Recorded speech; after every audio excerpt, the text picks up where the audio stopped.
जय महाराष्ट्र, नमस्कार। आज या ठिकाणी शिवसेना आणि युवासेना कुडाळ तालुक्याच्या वतीने आज माणगाव खोऱ्यात सततची रेंज नसल्यामुळे अशा प्रकारचे बॅनर लावावे लागलेत।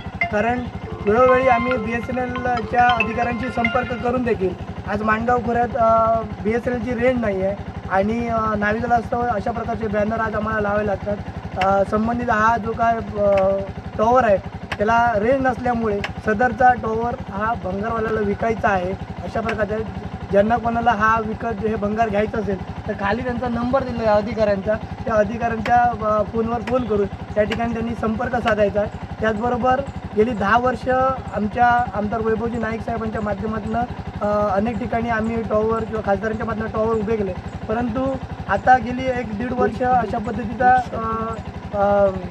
माणगाव खोऱ्यात कुठेच जवळपास म्हणजे शिवापूरपासून ते माणगावपर्यंत BSNLची रेंजच नसल्यामुळे अशा प्रकारचे प्रश्न उद्भवत आहेत। आणि माणगाव खोरे हा दुर्गम भाग असल्यामुळे रात्री अपरात्री कोणाला बरं नसलं तर फोनची आवश्यकता असते आणि अशा पद्धतीने BSNLची जर रेंजच नसेल तर फोन लागत नाही। अशा प्रकारचा सर्वच माणगाववासियांना याचा त्रास होत आहे। कृपया आता तरी अधिकाऱ्यांनी यावर लक्ष देऊन योग्य ती कारवाई करून ह्या टॉवर चालू करावा अशी त्यांना विनंती आहे। धन्यवाद। जय महाराष्ट्र।